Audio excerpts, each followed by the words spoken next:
అందరికీ నమస్కారం. ఈరోజు న్యూయార్క్ కోర్టు నిన్న అదానీ గ్రూప్ పై ఫైల్ చేసిన ఛార్జ్ షీట్లో మన మాజీ ముఖ్యమంత్రి జగన్మోహన్ రెడ్డి గారి సంస్థలు పేర్లు ఉండటం అనేది చాలా ఆశ్చర్యం గొలిపింది.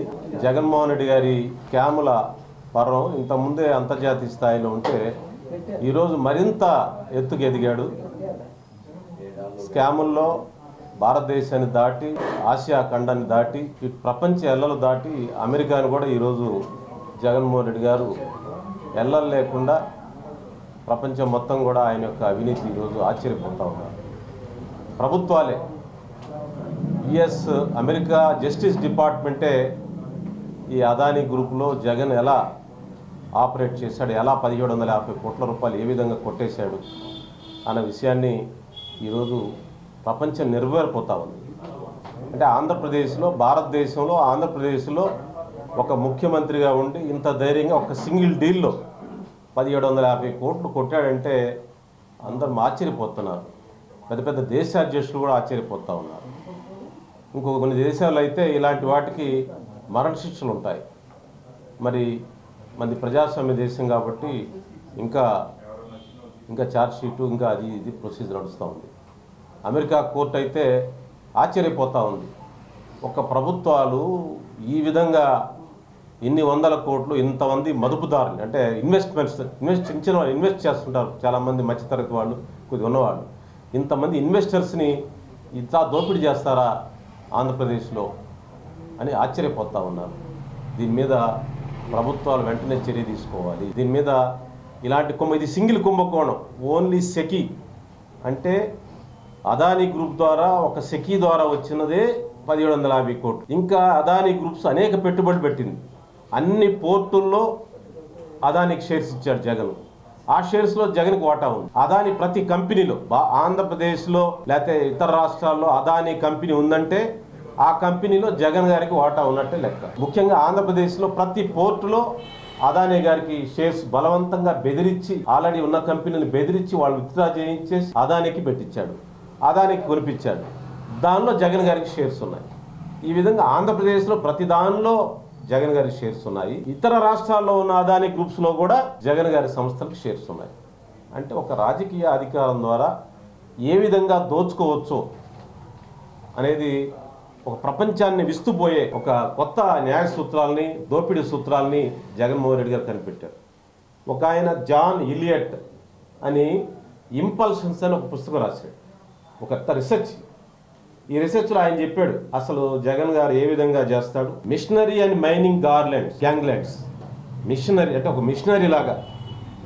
మిషనరీ లాగా మైన్స్ని ఎలా గ్రాప్ చేస్తారో ఆయన ఒక రీసెర్చ్ చూపించాడు. అదేవిధంగా ఇక అనేక స్కామ్స్, ఏ విధంగా పెట్టుబడులు ఏ విధంగా దోస్తాడు, ఏ విధంగా కరప్షన్ జరుగుతుంది, జగన్ కంపెనీస్కి ఏ విధంగా వచ్చాయి, అసలు ఇదంతా ఆశ్చర్యం ఇస్తూ ఒక అధికారం ఉంటే ఏ విధంగా దోచుకోవచ్చో జగన్ గారు ఎలా దోచాడో ఈ ఇంపల్షన్స్ అనే పుస్తకం ద్వారా ఒక రీసెర్చర్ జాన్ ఇలియట్ అని ఆయన రీసెర్చ్ చేశాడు. అంటే అంతర్జాతీయ సంస్థలు కూడా ఈ క్రోనీ క్యాపిటలిజం, ప్రభుత్వ అధికారాన్ని ఎట్లా పెట్టి దోచుకోవచ్చు అనే దాని మీద జగన్ గారిని ఒక పెద్ద మోడల్గా చూస్తూ ఉన్నారు. జగన్ గారు చూపించి ఇట్లా దోచుకున్నాడని మిగతా దేశాలకి, ప్రపంచానికి లేకపోతే బిజినెస్ స్కూల్స్ ఒక పాఠంగా తయారైంది. మరి జగన్ గారి కీర్తి ప్రతిష్టలు ఆ విధంగా ఎదుగుతూ ఉన్నాయి.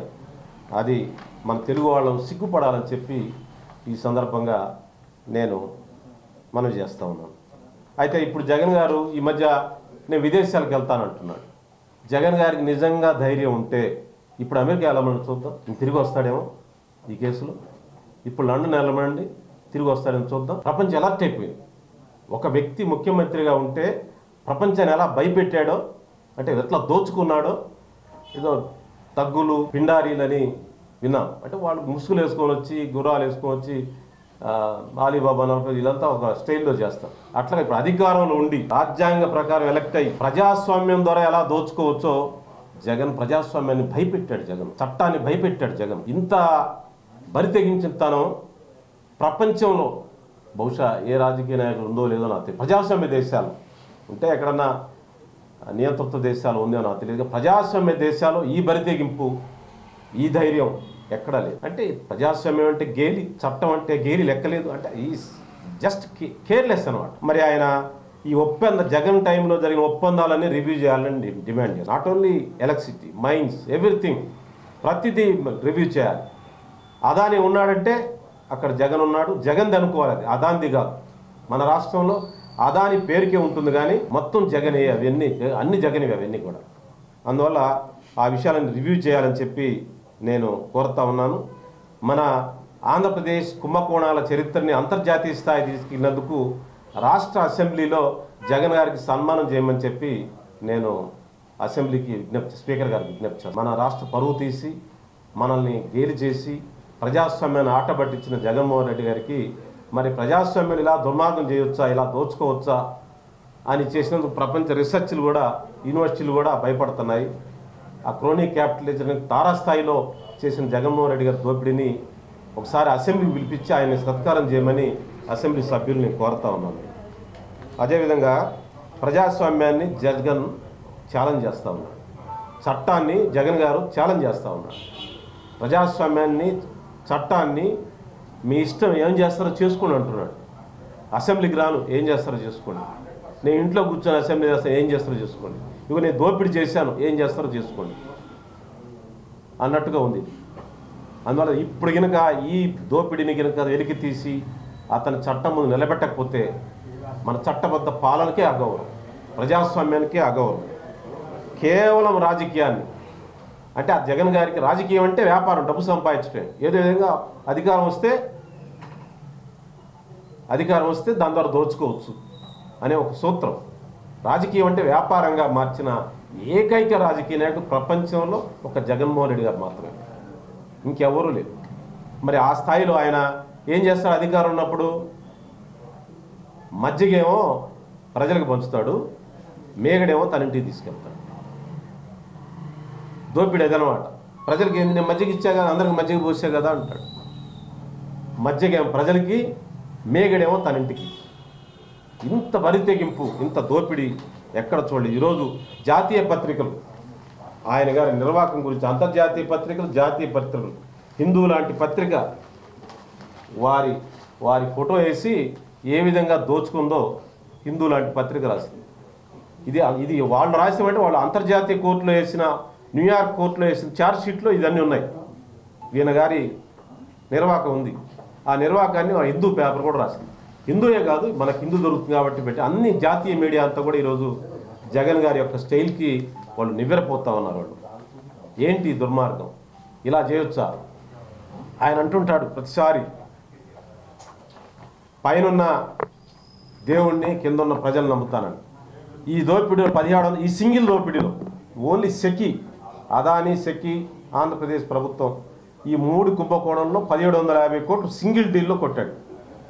ఈ సింగిల్ డీల్లో కొట్టింది మరి ఆయన పైన దేవుడికి, ఏ దేవుడు ఆయన నచ్చిన దేవుడు, ఆయన ఎవరు నమ్మితే ఆ దేవుడిని ప్రమాణం చేసి నేను తీసుకోలేదని చెప్పానండి. ప్రజలకి చెప్పమనండి నేను తీసుకోలేదని. అంత బహిరంగంగా, అంత పట్టపై చట్టాన్ని, ప్రజాస్వామ్యాన్ని, రాజ్యాంగాన్ని ఖాతరు చేయకుండా, ఇది కేంద్ర ప్రభుత్వం కూడా ఆలోచించుకోవాలి. మోడీ గారు, అమిత్ షా గారు కూడా వాళ్ళు ఎందుకు వీళ్ళు ఇలాంటి దుర్మార్గాన్ని 100 కోట్లు పాపం కవిత కేజ్రీవాల్ ఉన్నాడంటే 100 కోట్లు తీసుకెళ్ళి వాళ్ళని 5-6 నెలలు జైల్లో పెట్టారు మీరు. మరి 1750 కోట్లు ఒక సింగిల్ డీల్లో, ఒక్క ట్రాన్సాక్షన్ ఇది.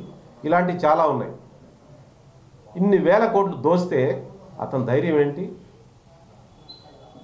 ఎవరో దీని వెనక కేంద్రంలో అధికారులు ఎవరో ఉన్నారు, ఇతనికి అండదండలు. అదాని గ్రూప్ పనిచేస్తూ ఉంది.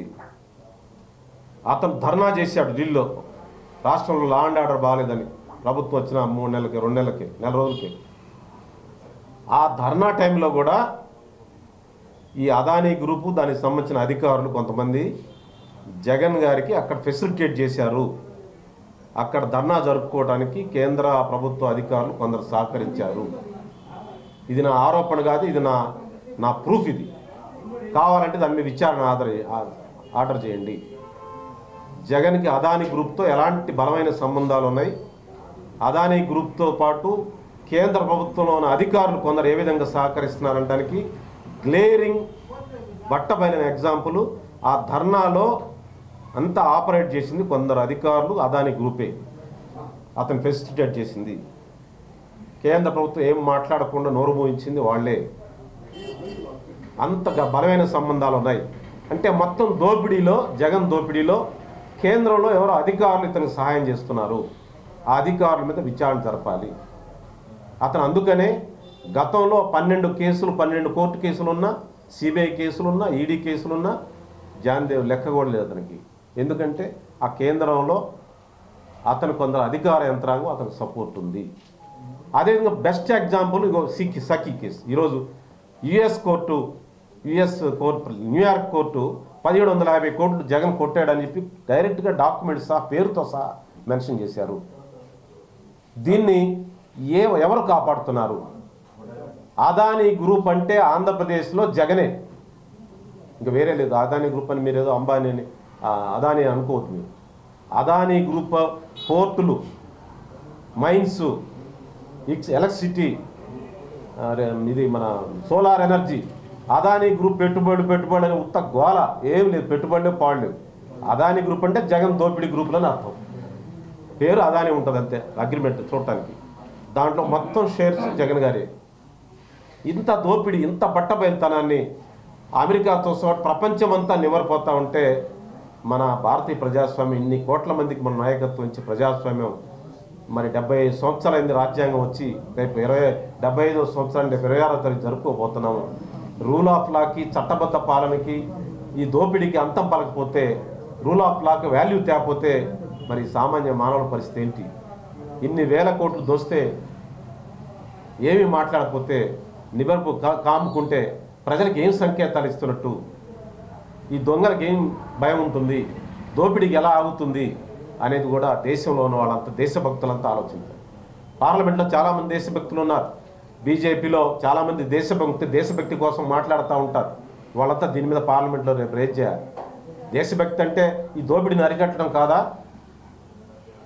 బీజేపీ వాళ్ళు ఎక్కువ దేశభక్తి గురించి మాట్లాడుతూ ఉంటారు. స్వామీజీలంతా మాట్లాడాలి ఈ దోపిడీ వ్యతిరేకంగా. పార్లమెంట్లో చర్చించాలి ఈ దోపిడీ మీద. ఇది ఒక పార్టీకి సంబంధించింది కాదు. అధికారం వస్తే ఎట్లా దోచుకోవచ్చో ఒక పెద్ద ఎగ్జాంపుల్ జాన్ ఇలియట్ గారు ఇది ఎగ్జాంపుల్. జగన్ ఎలా దోచుకున్నాడో ఆయన పెద్ద రీసెర్చ్ చేశాడు. ఆయన ఏదో సామెత, ఈ మధ్య పుస్తకం వచ్చింది, ఏదో ఒక సినిమా వచ్చింది, లక్కీ భాస్కర్ ఒక సినిమా వచ్చింది. లక్కీ భాస్కర్ దోపిడీ చేసే వాళ్ళ నాన్న చెప్తాడు, అరే ఇకనైనా మానుకోరా, దోచుకున్నావు, ఇంక వెళ్ళిపోరా, జనాన్ని వదిలిపెట్టు అంటాడు. అంటే వాడు వెళ్ళిపోతాడు. మరి జగన్ మన పాలిట పడ్డాడు, ఆంధ్రప్రదేశ్ పాలిట. ఈ లక్కీ భాస్కర్ సినిమా చూసాను, ఇంక వదిలే బాబు, నీ దండం పెడతాం, ఈ రాష్ట్రాన్ని వదిలే అని చెప్పి ఆ లక్కీ భాస్కర్ సినిమా చూసానా నేర్చుకోమని విజ్ఞప్తి చేస్తాను. అదానికి ప్రధానమంత్రి నరేంద్ర మోడీ సహాయ సహకారాలు ఉన్నాయి. ఇప్పుడు అదే సహాయ సహకారాలు జగన్ కూడా ఉన్నట్టేనా? అంటే అది ఆరోపణ చేస్తూ ఉన్నారు. ఏది మన కాంగ్రెస్ పార్టీ ఆరోపణ చేస్తూ ఉంది. అదానికి మోడీ గారి సపోర్ట్ ఉందని రాహుల్ గాంధీ గారు చెప్తా ఉన్నాడు. ఇక్కడైతే జగన్కి సపోర్ట్ ఉందని యుఎస్ కోర్టే చెప్పింది. ప్రధానమంత్రి సహాయ సహకారాలు లేకుండా కేంద్ర ప్రభుత్వంలో ఉన్న అధికారులు జగన్కి ఎలా సహాయం చేస్తారని నేనైతే నాకు ఆ పాయింట్ తెలియదు. కేంద్ర ప్రభుత్వంలో కీలకమైన అధికారులు జగన్ దోపిడీకి సహకరించారని నేను చెప్పగలుగుతాను. దానికి బెస్ట్ ఎగ్జాంపుల్ ఏంటంటే ఈ అన్ని దోపిడీ, సెకీ దోపిడీలతో పాటు 12 కేసులు గతంలో ఉంటే ఆ కేసులు ఇంతవరకు విచారణ రాలేదు. మళ్ళీ ఇప్పుడు కొత్తగా ఈ 5 ఏళ్ళు చేసిన దోపిడీ తీస్తూ ఉంటే మైన్స్, మన లిక్కరు, మన ఎలక్ట్రిసిటీ, ఈ దోపిడీతో పాటు ఇంకా లెక్క లేకుండా ఏం చేస్తారో చేసుకుని అంటున్నారు. అందువల్ల కొందరు అధికారులు సపోర్ట్ ఉంది. మొన్న ధర్నాకు కూడా వాళ్ళే అదానీ గ్రూపే ఫెసిలిటేట్ చేసింది. అతను ధర్నా ఏర్పాట్లు చేసింది అదానీ గ్రూపే. రాష్ట్రాలకి విదేశాల్లో పెట్టుబడి అర్హత లేదు, పెట్టుబడి పెట్టేది కేంద్ర ప్రభుత్వం అనుమతి ఒకటే చేయాలి ఏదైనా. మరి అట్లాంటప్పుడు ఇతను డైరెక్ట్ ఎట్లా చేయగలిగాడు అంటారు? అదానీ ద్వారా కదా, అదానీ ద్వారా. ఓకే, దీని మీద విచారణ జరపాలి, హై లెవెల్ విచారణ జరపాలి. ప్రజాస్వామ్యాన్ని ఛాలెంజ్ చేస్తున్నాడు ఇతను. కూటమి ప్రభుత్వం నుంచి మీరు కేంద్రాన్ని కోరతారా ఇది విచారించమని? ఇది నేను ఈరోజు విజ్ఞప్తి చేస్తున్న విచారణ చేయమని as a Manikya Varaprasad ex minister చేస్తా ఉన్నాను. వ్యక్తిగతం